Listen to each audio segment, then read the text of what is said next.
Você percebeu que está herdando crenças financeiras da sua família, mesmo sem perceber? Frases como dinheiro é sujo, rico não vai para o céu, ou crente tem que ser humilde, podem estar sabotando o seu destino.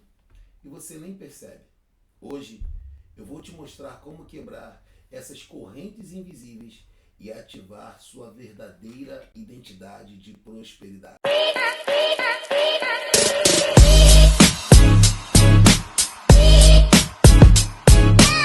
Olá, queridos, aqui vos fala o pastor Washington Santos e todas as terças e quintas-feiras estamos aqui com um novo vídeo para destravar suas finanças e falar sobre finanças bíblicas e prosperidade financeira. Hoje eu quero falar sobre as crenças que estão sabotando a sua vida financeira.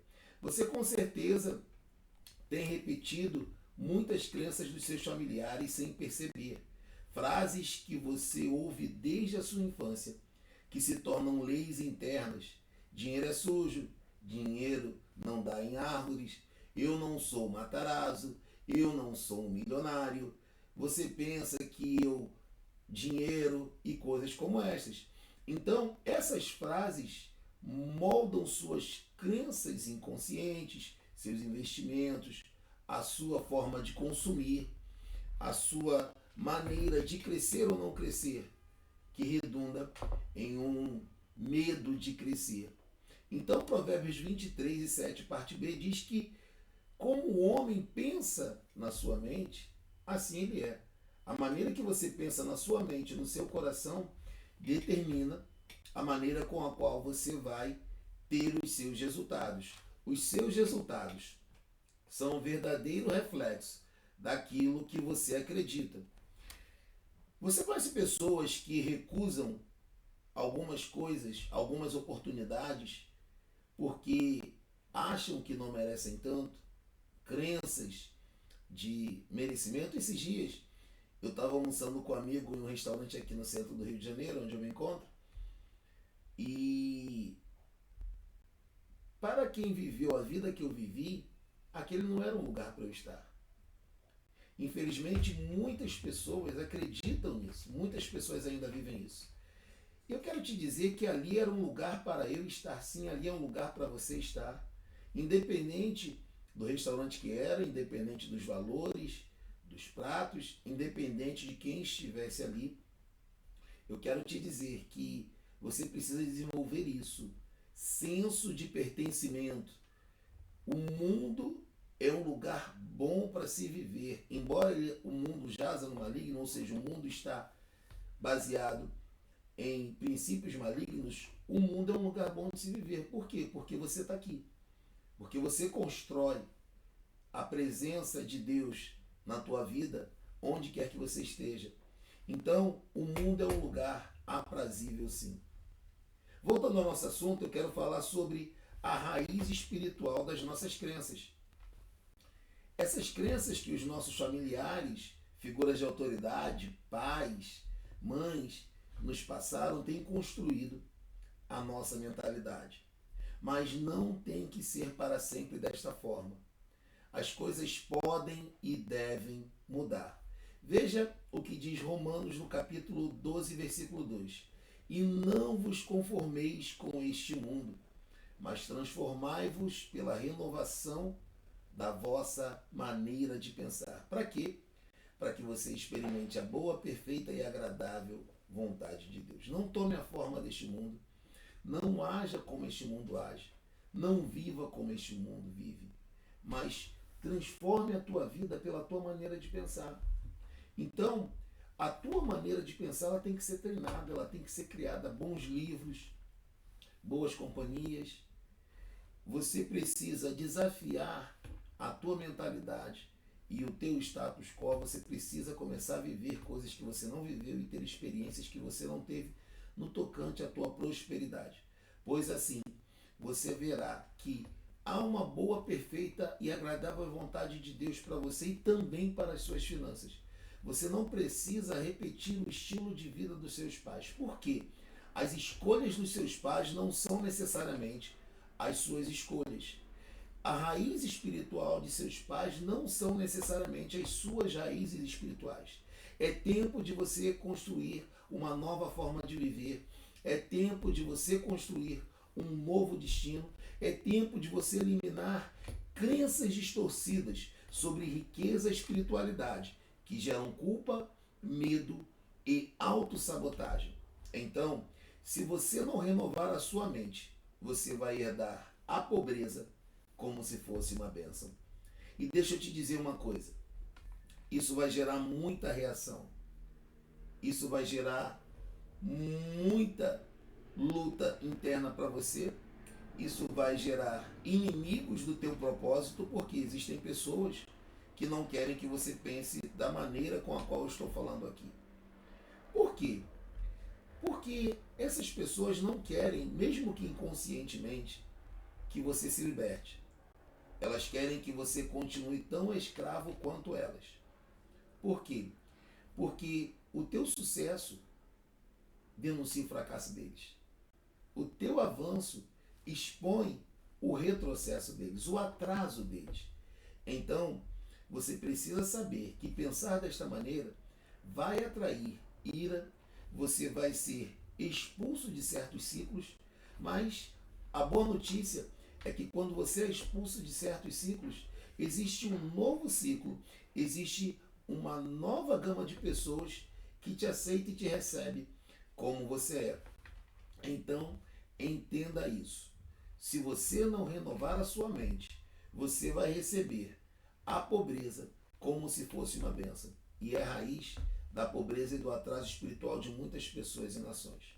Quando um professor, um libertador financeiro, vem a público como eu ensinar sobre libertação financeira baseada na Bíblia, esse cara tem que estar pronto para ser achincalhado. Esse cara tem que estar pronto para ser amaldiçoado. Por quê? Porque isso toca nas questões mais sensíveis das pessoas. E aí, pessoas que estão vivendo, infelizmente, em pobreza e em miséria, querem te ensinar e dizer que você não deve ensinar sobre finanças. Elas querem te dizer que você não deve falar sobre aquilo. Por quê? Porque você está libertando pessoas. Como disse uma certa abolicionista chamada Harriet Tubman, melhor dizendo. Ela disse assim: eu libertei 300 escravos. Teria liberto outros 1000 se eles soubessem que eram escravos. Existem pessoas que são escravas e não sabem. Existem pessoas que estão vivendo uma maldição e não sabem. Então, você precisa, reprogramar a sua mente. Transformai-vos pela transformação da vossa maneira de pensar. Então, reprograme a sua mente. Sempre que vier à tua mente aquela já conhecida frase: dinheiro não dá em árvore, você substitua essa frase por uma declaração bíblica, dizendo, por exemplo, posso todas as coisas naquele que me fortalece. Se você quiser participar de um encontro, uma reunião comigo de 30 minutos para a gente trabalhar esses e outros aspectos da tua vida financeira, você pode clicar aqui no link que está na descrição e no primeiro comentário afixado do vídeo e a gente marca essa sessão para falar sobre essas coisas. Transforme frases que eram negativas, como eu não tenho dinheiro, para Deus está me prosperando. Deus está me colocando num lugar de propósito, de vitória. Deus está me colocando num lugar de bênção. Ok? Porque isso vai começar a mudar, a transformar a tua mentalidade. Comece a anotar em um caderno aqui, ó. Eu sempre recomendo andar com um caderno, o caderno da bênção e da prosperidade. Eu ando com um caderno, eu esqueço minha carteira, mas eu não esqueço meu caderno, tá? Então você faça anotações diárias sobre prosperidade, frases de prosperidade, ensinamentos de prosperidade, porque você precisa usar o seu caderno para que você possa crescer.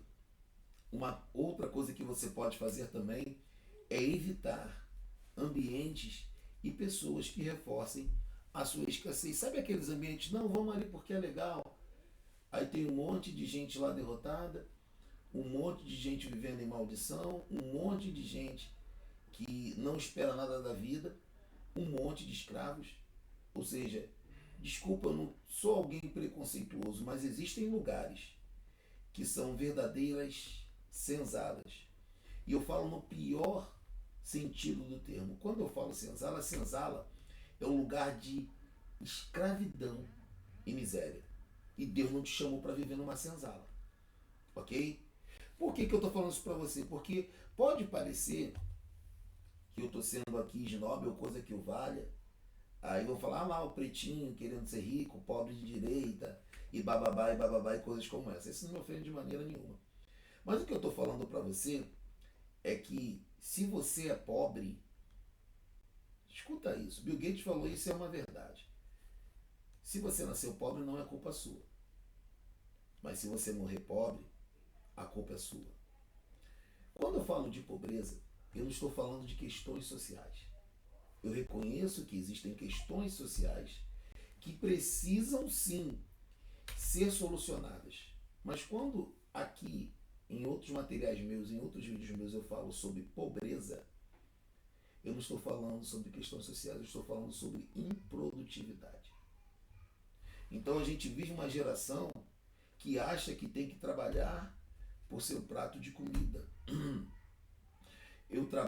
A gente vive numa geração que é uma geração que vive, tá, de improdutividade. Alguém sempre tem que dar alguma coisa. As pessoas não gostam de trabalhar e quando trabalham, trabalham esperando pelo final de semana, quando vão parar de trabalhar. Não estou ganhando para não trabalhar. Toda a miséria humana se baseia nisso. Pessoas que querem receber sem produzir. E pessoas que querem receber sem produzir acabam se sujeitando, ok? A enriquecer outras. Por quê? Porque isso é bíblico, meu irmão. Deus, na figura do Senhor Jesus Cristo, deu um talento a cada um. A um deu um talento, a outro deu 2 e a outro deu 5. Cada um segundo a sua capacidade. E essas pessoas que receberam um talento, 2 delas começaram a trabalhar e produzir e multiplicar aquele talento, e a outra ficou com medo. E pasmem os senhores, a que ficou com medo era a que conhecia o Senhor. Ficou com medo porque conhecia o Senhor e não produziu, escondeu o talento na terra. Essa tinha mentalidade pobre porque era improdutiva, mas conhecia o Senhor. Talvez fosse até religiosa, mas era improdutiva. O que não se está falando, o que não se está ensinando é o valor do trabalho. O que se não está falando é o valor da produtividade. Então, as pessoas são pobres por escolha. Eu não estou sendo arrogante, repito. Quando eu falo pobreza, eu estou falando de improdutividade. As pessoas são improdutivas por escolha própria. Porque acham que o presidente é obrigado a resolver as questões financeiras dela. Acha que um parente rico é obrigado por resolver as questões financeiras dela. Então, seja produtivo. Seja um construtor e não um consumidor. Saia de ambientes que reforçam a escassez e a pobreza e comece todos os dias a ser grato, a visualizar, a mudar sua frequência mental. Pega aí o seu caderno de riqueza e de prosperidade e faça afirmações. Afirmações. Faça o diário de gratidão. Hoje eu sou grato por isso, grato por aquilo outro. Ok? Quando alguém falar aí, o dinheiro é sujo, você diz não. A bênção do Senhor enriquece e não acrescenta dores. Provérbios 10:22. Ok? Começa a sublinhar na tua Bíblia, marcar na tua Bíblia textos que falam sobre prosperidade financeira, sobre finanças bíblicas. Ok? Então você precisa repetir frases de ativação, escrever, estudar. Estude sobre livros que vão mudar a tua mentalidade. Pai Rico, Pai Pobre, O Homem Mais Rico da Babilônia e tantos outros. Você precisa declarar a sua identidade próspera. Então comece a declarar frases como: eu sou filho do Deus que criou todas as riquezas. Minha mente está alinhada com a sabedoria financeira do reino. Eu sou destinado à grandeza. A prosperidade é minha missão, não a minha vergonha. Eu Não sou vítima de herança limitante, eu sou herdeiro de promessas. E eu quero fazer um desafio de 21 dias aqui. Pega essas 4 frases que eu falei aqui, 4, 5 frases. Eu sou filho do Deus que eu trouxe as riquezas. Eu sou destinado à grandeza. A minha mente está alinhada com a sabedoria financeira do reino. A prosperidade é minha missão e não é minha vergonha. Eu não sou vítima de herança limitante, eu sou herdeiro de promessas. E repita essas declarações todos os dias, durante 21 dias. Pega essas 5 frases, anota aí no teu caderno de riqueza e de prosperidade e repita todos os dias durante 21 dias essas frases. E você vai ver o que muda. Você não precisa viver preso às crenças da sua família. Deus te chamou para romper limites e prosperar com propósito. Você quer ir além? Nas nossas mentorias financeiras eu vou te acompanhar pessoalmente nessa jornada de transformação mental, espiritual e patrimonial. Clique no link do comentário afixado, clique no link da descrição e venha caminhar com a gente. Você não nasceu para repetir a história dos seus pais. Você nasceu para escrever a sua própria história. Eu quero pedir a você que compartilhe esse vídeo, deixe a sua curtida e o seu comentário, se esse vídeo falou ao seu coração. Um grande beijo no seu coração e nós nos vemos no próximo vídeo. Tchau, tchau.